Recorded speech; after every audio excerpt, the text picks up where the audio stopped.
Okay चला आले असे 11वीचे. तर लास्ट लेक्चरमध्ये आपण काय करू रे, आपला जो चॅप्टर आहे बायोलॉजिकल क्लासिफिकेशन, याच्यामध्ये आपण लिव्हिंग ऑर्गॅनिझमचं क्लासिफिकेशन करायलो, बरोबर आहे. त्या चॅप्टरबद्दल आपण डिस्कस करायचं. आणि लास्ट लेक्चरमध्ये आपण टॅक्झॉनॉमीमध्ये जे एका पर्टिक्युलर आस्पेक्टबद्दल आपण डिस्कस करतो, स्टडी करतो, दॅट इज नॉमेनक्लेचर. आणि या नॉमेनक्लेचरसाठी यूज केल्या जाणाऱ्या ज्या डिफरंट नेमिंग सिस्टीम्स आहेत, नॉमेनक्लेचरसाठी यूज केल्या जाणाऱ्या ज्या सिस्टम्स आहेत, त्या सिस्टम बद्दल आपण स्टडी करू लागलो, बरोबर आहे. सिस्टीम्स ऑफ नॉमेनक्लेचर, ज्याच्यामध्ये आपण सांगितलं की बेसिकली दोन टाईपच्या नॉमेनक्लेचर सिस्टीम्स बायोलॉजीमध्ये आपण लिव्हिंग ऑर्गॅनिझमला नेम असर्टन करण्यासाठी यूज करतो. पण दोन नॉमेनक्लेचरच्या सिस्टीम सांगितल्या होत्या. बेसिक कॅटेगरीज आपण दोन सांगितल्या होत्या. सांगताल का काही कॅटेगरीज बद्दल? त्या रे नॉमेनक्लेचरच्या ज्या सिस्टीम्स आहेत त्या दोन सिस्टीम, दोन टाईपच्या system, vernacular names and scientific name. एक वर्नॅक्युलर नेम्स आहेत आणि दुसरे सायंटिफिक नेम्स आहेत. अशा दोन कॅटेगरीज, दोन टाईपचे दोन टाईपच्या नॉमेनक्लेचर सिस्टीम आपण सांगितल्या कालच्या लेक्चरमध्ये. त्या पर्टिक्युलर नॉमेनक्लेचर सिस्टीम पैकी सायंटिफिक नॉमेनक्लेचरची एक सिस्टीम आणि वर्नॅक्युलर नेम्स किंवा ज्याला आपण कॉमन नेम्स म्हणतो, त्या कॉमन नेम्स बद्दल डिस्कस केलं आपण. वर्नॅक्युलर नेम्स बद्दल डिस्कस केलं. त्याच्यानंतर सायंटिफिक नेम्स मधली जी ट्रायनॉमियल नॉमेनक्लेचरची सिस्टीम आहे, त्या ट्रायनॉमियल नॉमेनक्लेचरच्या सिस्टीम बद्दल सुद्धा आपण कालच्या लेक्चरमध्ये डिस्कस केलेलं आहे. वर्नॅक्युलर नेम्स मधलं एक एक्झाम्पल आणि ट्रायनॉमियल नेम्स मधलं एक एक्झाम्पल तुम्हाला लक्षात ठेवायचंय, बरोबर आहे. त्या ट्रायनॉमियल नेम्स मधलं आपण नेम सांगितलं होतं homo sapien sapien, which is a scientific names of a human beings. Animal मधला जो सर्वात मॉडिफाईड टाईपचा ऑर्गॅनिझम आपण कन्सिडर करतो. आणखी आपण या R.H. विटेकर नावाचा जो सायंटिस्ट आहे, त्या R.H.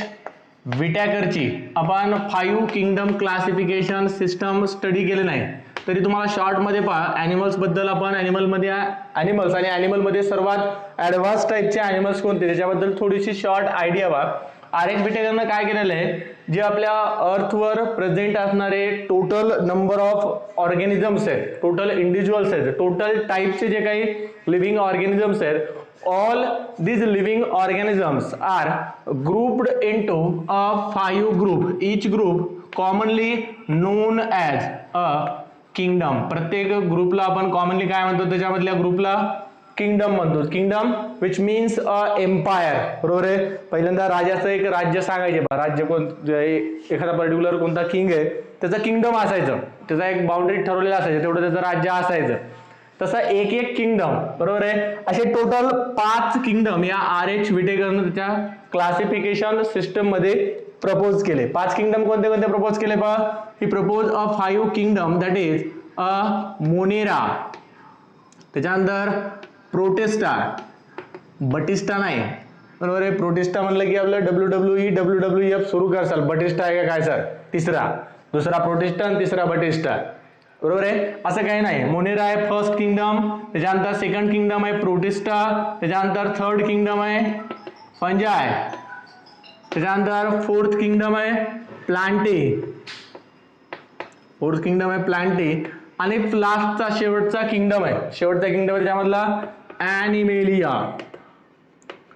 तर असे टोटल 5 किंगडम या R.H. विटेकरनं लिव्हिंग ऑर्गॅनिझमचे केले. एंटायर लिव्हिंग वर्ल्ड जे आहे, this entire living world is grouped into a 5 kingdom, बरोबर आहे. अर्थवर, मुक्काम पोस्ट अर्थ, तालुका चंद्र, जिल्हा सूर्य, या पर्टिक्युलर प्लॅनेटवरचे जेवढे काही लिव्हिंग ऑर्गॅनिझम्स आहेत, या एंटायर लिव्हिंग ऑर्गॅनिझमला 5 ग्रुपमध्ये त्यानं ग्रुपिंग केली, बरोबर आहे. ग्रुपिंग करणं त्यालाच आपण क्लासिफिकेशन म्हणतो, बायोलॉजिकल क्लासिफिकेशन.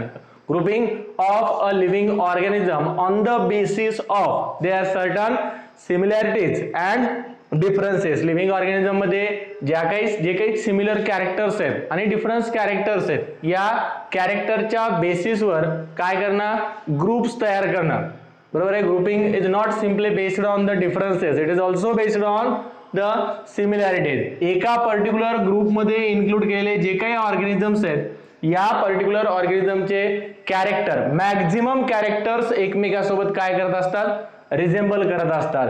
बरोबर आहे. आणि दोन पर्टिक्युलर जे ग्रुप्स आहेत, जसं मोनेरामध्ये आणि प्रोटिस्टामध्ये इन्क्लूड केलेले जे ऑर्गॅनिझम्स आहेत, मोनेरामधल्या ऑर्गॅनिझमचे प्रोटिस्टामधल्या ऑर्गॅनिझम सोबत काही डिफरन्स कॅरेक्टर आपल्याला पाहायला मिळतात. बरोबर आहे. प्रोटिस्टा आणि फंजायमध्ये काही डिफरंट कॅरेक्टर पाहायला मिळतात. मोनेरा आणि ॲनिमेलियामध्ये काही डिफरंट कॅरेक्टर्स पाहायला मिळतात. बरोबर आहे. दोन डिफरंट ग्रुप मधल्या ऑर्गॅनिझम मध्ये डिफरन्सेस आणि एकाच ग्रुप मधल्या ऑर्गॅनिझम मध्ये आपल्याला मॅक्झिमम सिमिलॅरिटीज पाहायला मिळतात. या दोन ग्रुप मध्ये maximum differences and within the group maximum similarities. तर सिमिलॅरिटीज आणि डिफरन्सेसच्या बेसिसवर आपण काय करतो, लिव्हिंग ऑर्गॅनिझमचं क्लासिफिकेशन करतो. तर आर.एच. व्हिटेकरची जी क्लासिफिकेशन सिस्टीम आहे, या क्लासिफिकेशन सिस्टम मध्ये किंगडम ॲनिमेलिया जो आहे, this kingdom animalia is considered as advanced types of living organism, most advanced type of living organism, while those organisms which are included in the kingdom Monera, बरोबर आहे, जे काही organisms आपण या kingdom Monera मध्ये include केलेले, these organisms are considered as a primitive organism, primitive or more accurately they are considered as a too much simple types of organism. एकदम simple टाइपचे ऑर्गॅनिझम्स या पहिल्या किंगडम मध्ये आर.एच. व्हिटेकरने इन्क्लूड केले आणि highly advance टाइपचे जे ऑर्गॅनिझम्स आहेत, these advanced organisms are included in the kingdom Animalia. Sorry. तर त्या ॲनिमेलिया मधलं एक एक्झाम्पल आपण कालच्या ट्रायनॉमियल नेम्स मध्ये, ॲनिमेलिया मध्येही सर्वात ॲडव्हान्स टाइपचे ऑर्गॅनिझम्स आपण ह्युमन बीइंग्सला कन्सिडर करतो, which are included in the phylum chordates. Notochord present असणारे कॉर्डेट्स ॲज वेल ॲज व्हर्टिब्रेट्स. बरोबर आहे. व्हर्टिब्रेट कॉर्डेट टाइपचा हा ह्युमन बिईंग आहे. हा ह्युमन बिईंग सर्वात ॲडव्हान्स टाइपचा ऑर्गॅनिझम आहे. म्हणजे मोनेरापासून जर आपण एक अशी इव्होल्युशनरी लाईन जर ड्रॉ केली, बरोबर आहे, एक इमॅजिनरी इव्होल्युशनरी लाईन जर आपण ड्रॉ केली, तर मोनेरा प्रिमेटिव्ह, त्याच्यापेक्षा थोडासा ॲडव्हान्स प्रोटिस्टा, त्याच्यापेक्षा ॲडव्हान्स फंजाय, फंजायपेक्षा ॲडव्हान्स प्लांटी, प्लांटीपेक्षा ॲनिमेलिया, आणि विदिन द ॲनिमेलिया जर आपण पाहिलं तर विदिन द ॲनिमेलिया सर्वात ॲडव्हान्स टाइपचा ऑर्गॅनिझम आहे ह्युमन बिईंग. बरोबर आहे. म्हणजे सगळ्या एंटायर लिव्हिंग वर्ल्ड मध्ये आपण स्वतःला, बरोबर आहे, we human being considered as a most evolved, most advanced type of organism in a living world. बरोबर आहे. तर त्या ह्युमन बिईंगचं सायंटिफिक नेम तुम्हाला काल मी सांगितलं ट्रायनॉमियल नेम्स मध्ये. काय सांगितलं त्याचं सायंटिफिक नेम आपण रे? Scientific name of human being is homo sapien sapien. Homo sapien sapien हे त्याचं सायंटिफिक नेम आहे. जीनस आणि स्पीसीज. समजलंय? तर होमोसॅपियन सॅपियन ट्रायनॉमियल नॉमेनक्लेचरचं एक्झाम्पल आहे. आणि दुसरं आपण एक्झाम्पल कोणतं सांगितलं या व्हर्नॅक्युलर नेम्स मध्ये? व्हर्नॅक्युलर नेम्स मधलं एक्झाम्पल सांगितलं आपण स्वीट पोटॅटो, मिठा आलू, रताळ. बरोबर आहे. एकच सगळे नाव आहेत. शर्करा कंद, बऱ्याचशा नावानं आपण त्याला ओळखतो. काय असते पहा, नॉमेनक्लेचर ऍक्च्युली आपण कन्सिडर करतो. Nomenclature is the art of giving a name. Nomenclature is simply nothing but to ascertain the name. Nomenclature करणं म्हणजे काय करणं? एखाद्या पर्टिक्युलर लिव्हिंग ऑर्गॅनिझमला नेम असर्टन करणं. बरोबर आहे. त्याला नाव देणं, नेम असर्टन करणं, नाव देणं, त्याला आपण नॉमेनक्लेचर कन्सिडर करतो. It is considered as a art of giving the name. नाव देण्याची कला आपण त्याला कन्सिडर करतो. बरोबर आहे.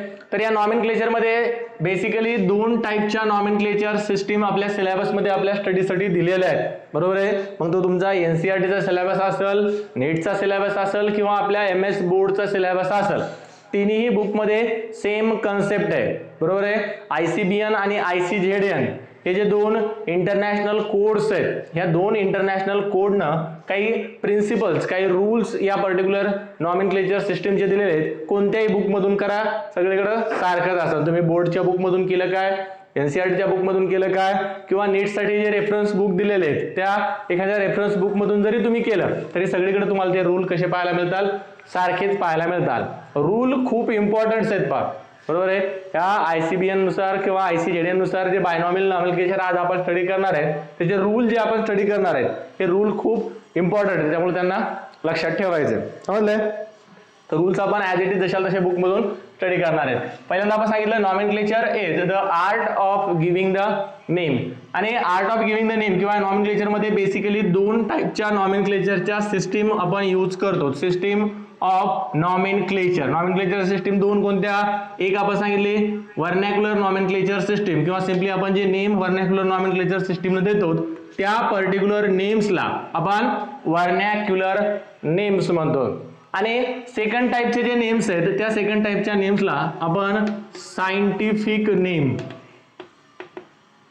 सायंटिफिक नेम्स आपण कन्सिडर करतो, बरोबर. Vernacular names and scientific name.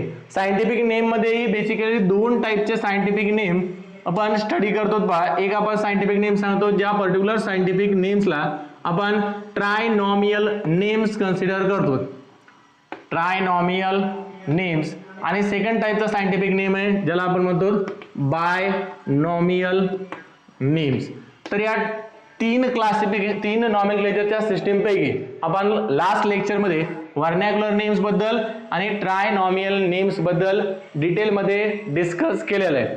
आजच्या लेक्चरमध्ये आपल्याला काय करायचंय, या बायनॉमियल नेम्स बद्दल डिस्कस करायचं. त्याच्या अगोदर व्हर्नॅक्युलर नेम्स म्हणजे लोकल रिजन मध्ये लोकल पीपलना दिलेले जे काही नावं असतात, जे काही नेम्स असतात त्या पर्टिक्युलर नेम्सला आपण व्हर्नॅक्युलर नेम्स म्हणतो. आणि सायंटिफिक नेम काय असतात रे, पर्टिक्युलर त्या ऑर्गॅनिझमचे जे कॅरेक्टर्स आहेत या कॅरेक्टरच्या बेसिसवर कॅरेक्टर डिस्क्राईब करणारं जे नेम आहे त्या पर्टिक्युलर नेमला आपण सायंटिफिक नेम म्हणतो, जे जनरली आपली जी सायंटिफिक कम्युनिटी आहे त्या सायंटिफिक कम्युनिटीद्वारे ऍक्सेप्टेड असते.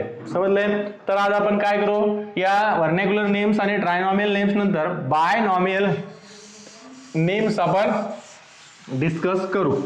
बायनॉमियल नेम्स और बायनॉमियल नॉमेनक्लेचर.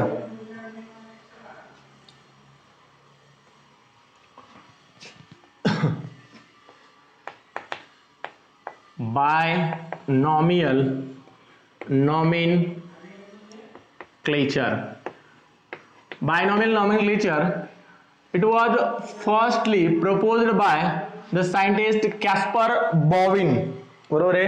एक सायंटिस्ट होता ज्याचं नाव आहे कॅस्पर बॉविन. या कॅस्पर बॉविननं ही नॉमेनक्लेचरची सिस्टीम फर्स्ट टाइम प्रपोज केली. But this system of nomenclature were rejected by the scientific community. काय करता आलं नाही, हा जो कॅस्पर बॉविन नावाचा सायंटिस्ट आहे या कॅस्पर बॉविन नावाच्या सायंटिस्टला त्याची जी सिस्टीम होती ती सिस्टीम प्रॉपरली या सायंटिफिक कम्युनिटी पुढे प्रेझेंट करता आली नाही, बरोबर आहे. त्याचे युनिक फीचर त्याला प्रेझेंट करता आले नाहीत. त्याच्यामुळं इनिशियली कॅस्पर बॉविननं जे काही पॉस्टुलेट प्रपोज केली किंवा जी काही सिस्टीम त्यानं प्रपोज केली this system was completely rejected. Later on a scientist, एक पुन्हा दुसरा सायंटिस्ट आला, दुसरा कार्यकर्ता आला, एक त्याचं नाव होतं Carolus von Linnaeus, which is considered as a father of taxonomy. आपण टॅक्सॉनॉमीची डेफिनेशन पण स्टडी केली. ती जी बायोलॉजीची ब्रँच आहे त्या ब्रँचचा फादर या कार्लस व्हॅन लिनायसला कन्सिडर केल्या जाते. बऱ्याच वेळेस या कार्लस व्हॅन लिनायसवर क्वेश्चन आलेले आहेत. माझ्या लक्षात टॅक्सॉनॉमी म्हणलं की एक नाव आपल्या समोर नेहमी यायला पाहिजे, कार्लस व्हॅन लिनायस, किंवा त्याला शॉर्ट मध्ये येतात बायनॉमियल नॉमेनक्लेचर नंतर त्या सिस्टीम नंतर त्यानं स्वतःचं नाव जसं चेंज करून घेतलं होतं आपण काल सांगितलं कार्ल लिन. तर हा सायंटिस्ट आपल्या लक्षात राहिलाच पाहिजे. समजलंय? तर कार्लस व्हॅन लिनायसनं काय केलं, या कॅस्पर बॉविननं प्रपोज केलेली जी सिस्टीम होती तिलाच थोडंसं मॉडिफाय करून, बरोबर आहे, थोडंसं मॉडिफिकेशन करून प्रॉपरली त्यानं काय केलं, जी सायंटिफिक कम्युनिटी होती या सायंटिफिक कम्युनिटी पुढे प्रपोज केलं. आणि सायंटिफिक कम्युनिटीनं प्रॉपर प्रेझेंटेशन नंतर या सिस्टीमला काय केलं, ऍक्सेप्ट केलं आणि सांगितलं की इथून पुढे आता जे काही सायंटिफिक नेम्स असतात, जे काही लिव्हिंग ऑर्गॅनिझमचे नेम्स असतात, हे लिव्हिंग ऑर्गॅनिझमचे नेम्स तुम्ही या कार्ल लिनायसच्या बायनॉमियल नॉमेनक्लेचर सिस्टीम नुसारच द्या.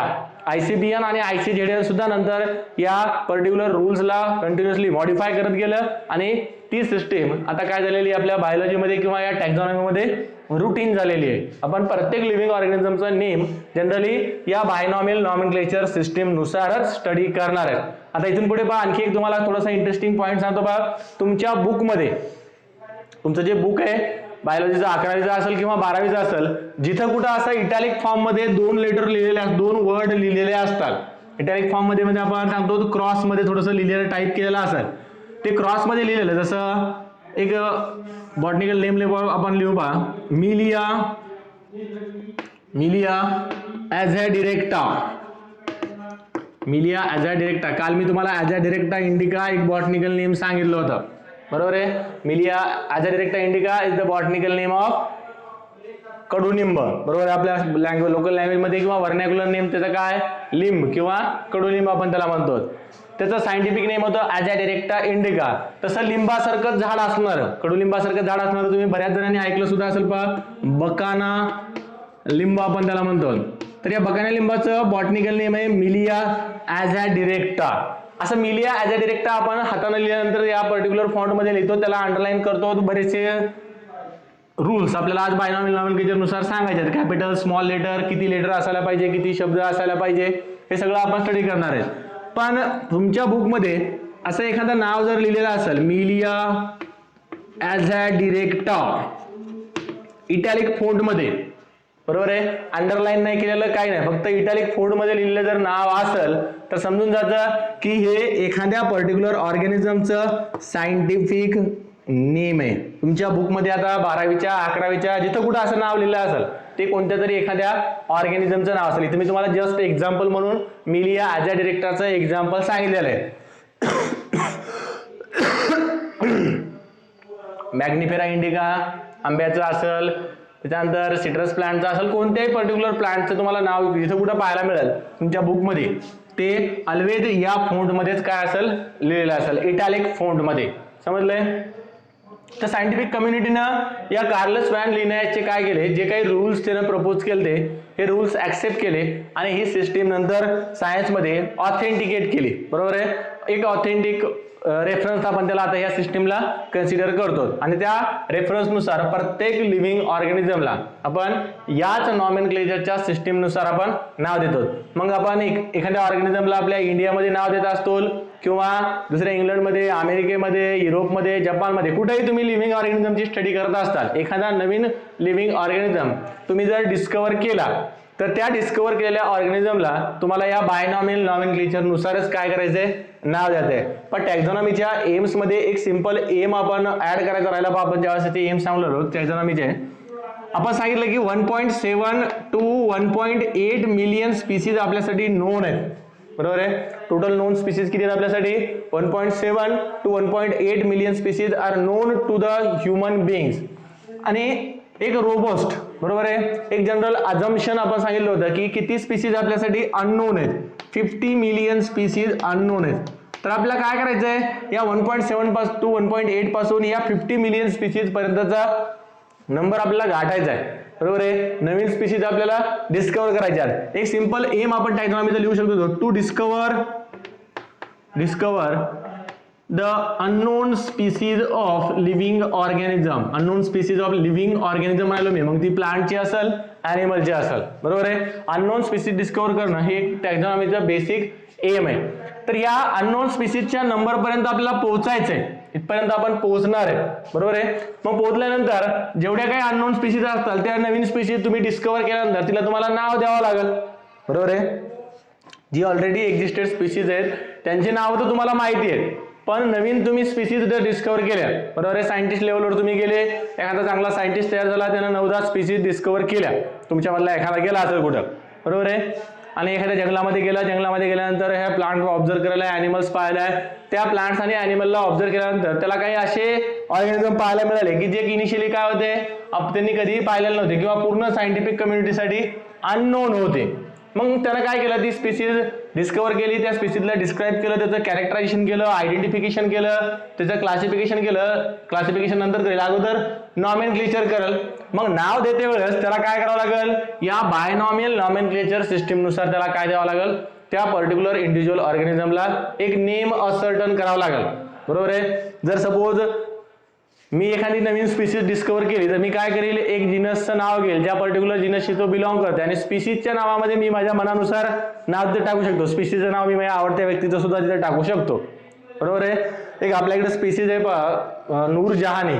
नूरजहानी एक खूप रेअर प्लांट्स आहे, जे जनरली आपल्या इकडं केजचं पठार आपण म्हणतो. तुम्ही कोल्हापूर साईडकडे कुठेतरी एक केजचं पठार आहे पहा, त्या केजच्या पठारामध्ये एका आपल्या इकडच्याच मोमेडियन सायंटिस्टनं काय केलं, एक नवीन प्लांटची स्पीसीज डिस्कवर केली.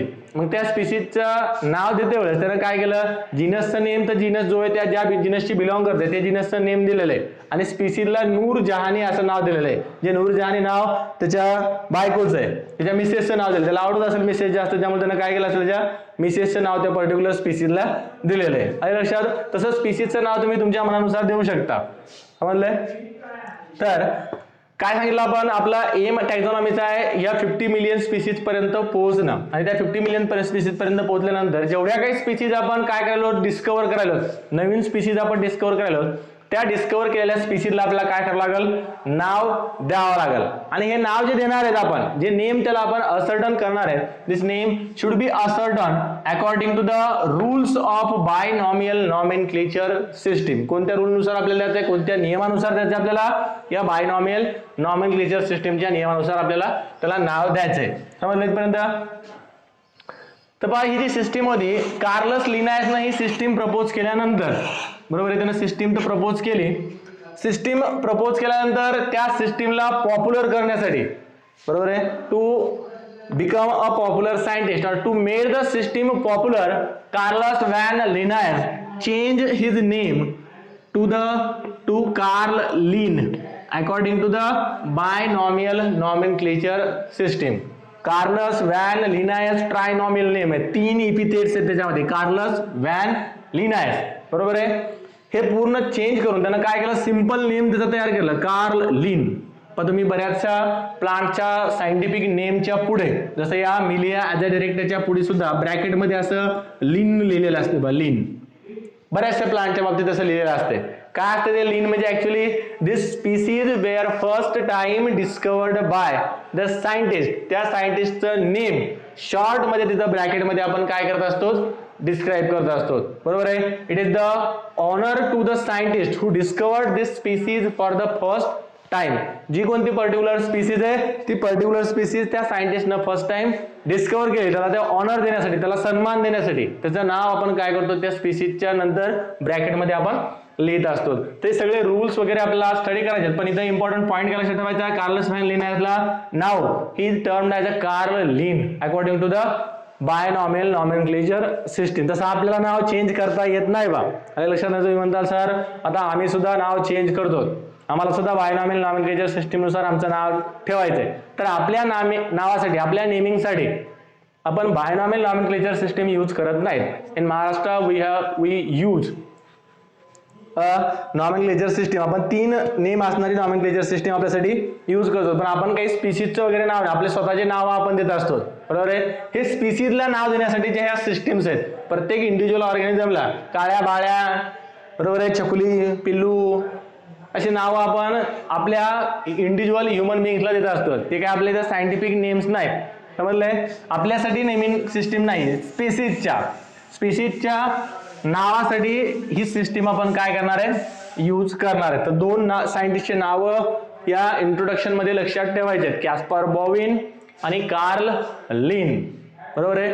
कार्ल लिननं ही जी नॉमेनक्लेचर सिस्टीम प्रपोज केलेली आहे, त्या नॉमेनक्लेचर सिस्टीमचे रूल्स सांगितलेले आहेत. रूल्स आपल्याला ॲज इट इज बुकमध्ये जशा दिलेले आहेत तशाला तसेच ते स्टडी करावं लागतात. मग तुम्ही ते बोर्डाच्या बुकमधून स्टडी करा, एनसीईआरटीच्या बुकमधून स्टडी करा, किंवा आपल्या नीटच्या एखाद्या रेफरन्स बुकमधून स्टडी करा. रूल सगळीकडं सारखेच आहेत, काहीही डिफरन्स नाही. तर पहिला रूल काय सांगितलेला आहे बायनॉमियल नॉमेनक्लेचर सिस्टीमचा, name of a organism is composed of a 2 Latin or Greek word. Name of organism should be composed of two Latin or Greek word. Latin किंवा ग्रीक वर्ड मधून हे नाव लिहिलेलं असायला पाहिजे. बरोबर. लॅटिन भाषेमधून आलेले दोन शब्द त्या पर्टिक्युलर नेम्स मध्ये असायला पाहिजे. काय सांगितलं पहिला रूल काय त्याचा?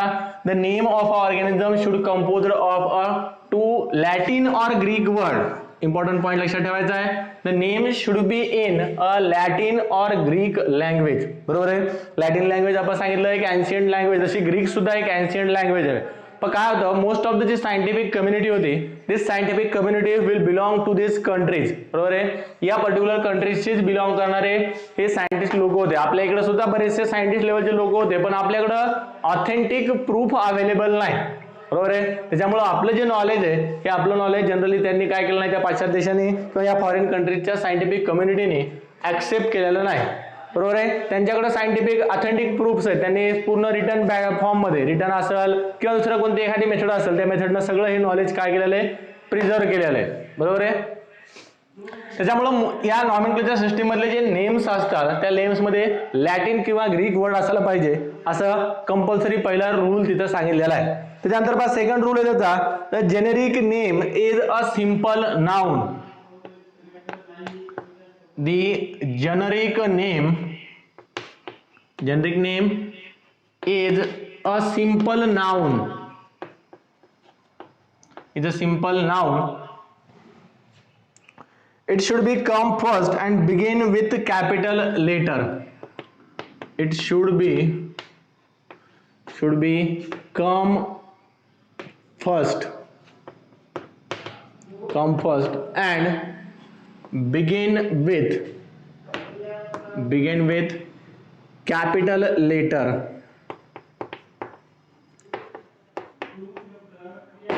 काय सांगितलं बा, त्या दोन पर्टिक्युलर नेम्स मध्ये जे फर्स्ट नेम आहे, जसं आपण पाहतो पहा, माझं नाव जर तुम्ही पाहिलं तर नवनाथ पारवे.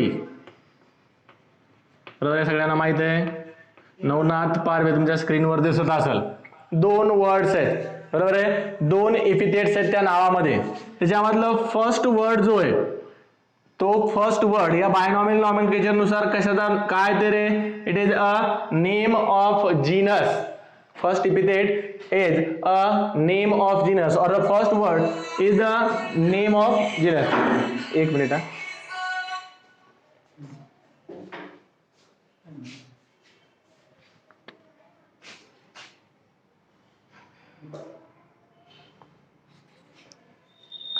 हा पाटील बोला ना. हा बोला ना. बरोबर, एक 10 मिनिटात लेक्चर संपत येतं. 10 मिनिटात तुम्ही बस स्टँडवर थांबा. बस स्टँडवर येतो. हो हो ठीक.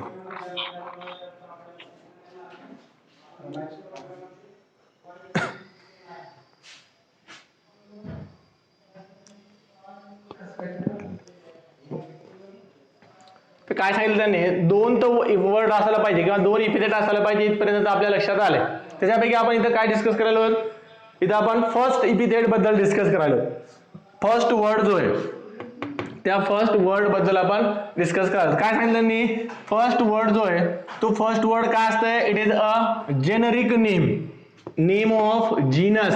बरोबर आहे. टॅक्झॉनॉमिक कॅटेगरीज आपण आणखी स्टडी केल्या नाहीत. टॅक्झॉनॉमिक कॅटेगरी स्टडी केल्यानंतर आपल्याला टोटल 7 टॅक्झॉनॉमिक कॅटेगरी स्टडी करायच्यात. पहा लिहा एकदा, 1 मिनिट फास्ट माझ्यासोबत. आज 7 टॅक्झॉनॉमिक कॅटेगरीज आहेत. किंगडम, त्याच्यानंतर क्लास, त्याच्यानंतर डिव्हिजन, त्याच्यानंतर order, next family, then genus आणि शेवटची आहे species, a smallest taxonomic category. तर जेनरिक नेम म्हणजे काय असतं रे, generic name is a name of genus. याच्या टोटल 7 टॅक्झॉनॉमिक कॅटेगरीज आहेत. बोला. याच्या टोटल 7 टॅक्झॉनॉमिक कॅटेगरीज आहेत. या टोटल 7 टॅक्झॉनॉमिक कॅटेगरी पैकी स्पीसीज पेक्षा थोडीशी लार्जर असणारी taxonomic category, larger taxonomic category genus आहे, बरोबर आहे. या जीनसचं नेम असते first word denote the name of genus. And आणखी एक कंडिशन काय सांगितलं तिथं, the name of genus should be start with और it will always start with a capital letter. बरोबर आहे. जेनरिक नेम आहे आणि जेनरिक नेम असून तो नाऊन आहे, बरोबर आहे. त्या पर्टिक्युलर ऑर्गॅनिझमचं नाऊन किंवा ज्याला आपण नेम म्हणतो, तुम्ही इंग्लिशमध्ये नाऊन ऍडजेक्टिव्ह स्टडी करता बा, बरोबर आहे. नाऊन बेसिक त्याचा नेम आणि ऍडजेक्टिव्ह काय असतंय, त्या नाऊनच्या प्रॉपर्टीज डिस्क्राईब करणारा पर्टिक्युलर वर्ड त्याला आपण ऍडजेक्टिव्ह कन्सिडर करतो. So first word is a name of genus or it is a generic name of this organism always start with a capital letter. कशापासून सुरुवात झालं पाहिजे नेम इथे, it will always start with the capital letter. समजलंय. हा झाला पाहिजे आता second rule. ह्या 7 टॅक्झॉनॉमिक कॅटेगरीज आहेत, kingdom, class, division, order, family, genus आणि स्पीसीज. या पर्टिक्युलर टॅक्झॉनॉमिक कॅटेगरीला आपण ह्याच पर्टिक्युलर वेने काय करत असतो, अरेंज करत असतो. ही जी पर्टिक्युलर अरेंजमेंट आहे त्या अरेंजमेंटला टॅक्झॉनॉमिक हायरार्की असं आपण कन्सिडर करतो, बरोबर आहे. टॅक्झॉनॉमिक हायरार्की किंवा बरेच जण त्याला हिरॅर्ची म्हणतात.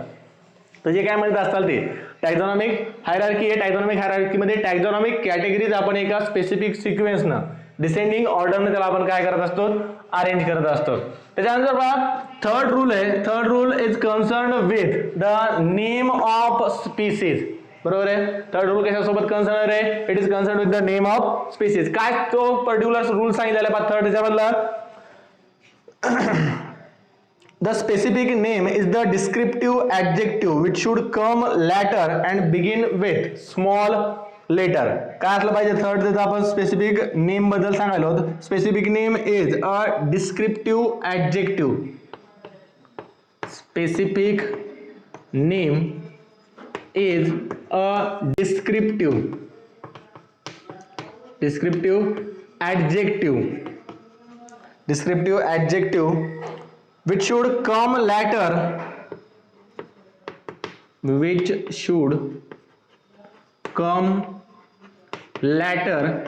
and begin with small letter.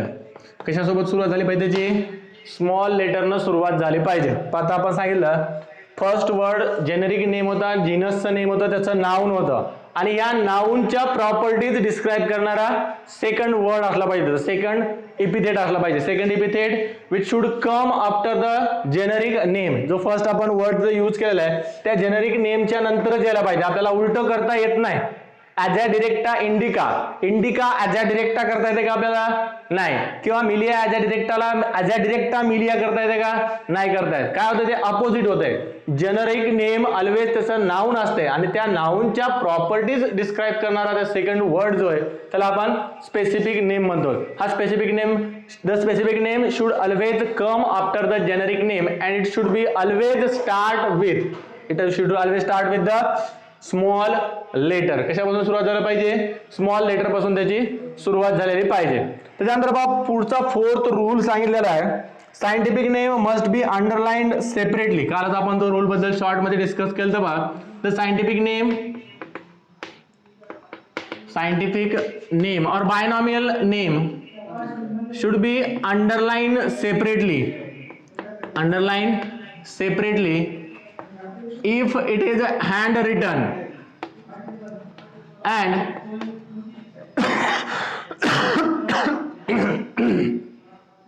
always in italic font when it is printed over a electronic medium. एखाद्या इलेक्ट्रॉनिक मीडियमवर जर आपण हे नाव प्रिंट करत असतो तर आपल्याला इटॅलिक फॉन्ट मध्ये त्या पर्टिक्युलर नेमला टाईप करावं लागतं. आणि जर हाताने लिहित असतो तर generic name specific name separate लिहायचं, सेपरेट लिहून दोन्हीला सेपरेट काय करायचे, अंडरलाईन करायचे. समजलं इथपर्यंत. ते झाले पहा काही पर्टिक्युलर रूल्स त्या बायनॉमियल नॉमेनक्लेचरचे, बरोबर आहे. बायनॉमियल नॉमेनक्लेचरच्या रूल्स मध्ये आज आपण टोटल 4 रूल स्टडी केले, बरोबर आहे. राहिले जे रूल्स आहेत ते आपण पुढच्या नेक्स्ट लेक्चर मध्ये स्टडी करू. काही डाऊट असताल तर 5 मिनिटांमध्ये विचारा फटाफट. पुढचे राहिलेले आपले रूल्स आहेत पहा, जेनेटिक आणि स्पेसिफिक नेम त्याच्यामध्ये लेटर किती असायला पाहिजे, त्या लेटर बद्दल एक रूल आहे. आणि दुसरा शेवटचा रूल त्याच्यामधला त्या ऑथरचं नेम, ज्या पर्टिक्युलर ज्या पर्टिक्युलर सायंटिस्टनं ती स्पीसीज फर्स्ट टाइम डिस्क्राईब केलेली आहे, त्या सायंटिस्टचं नेम. दोन पर्टिक्युलर रूल्स आहेत बस.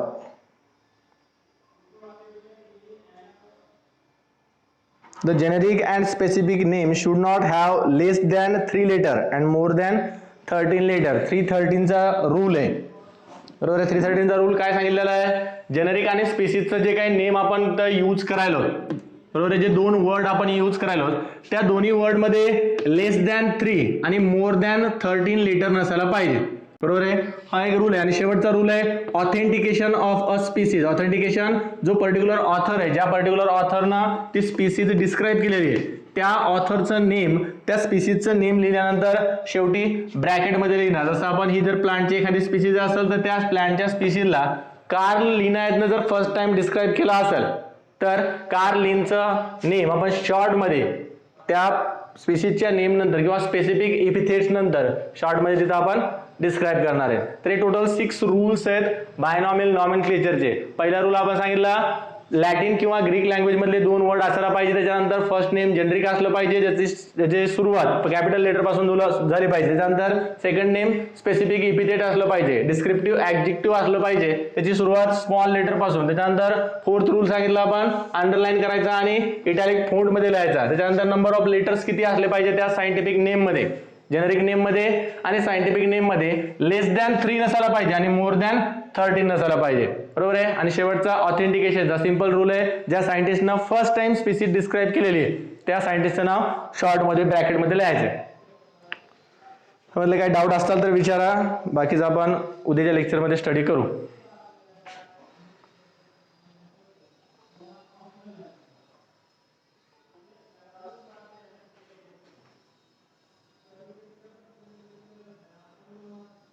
चला बाजूला वळा.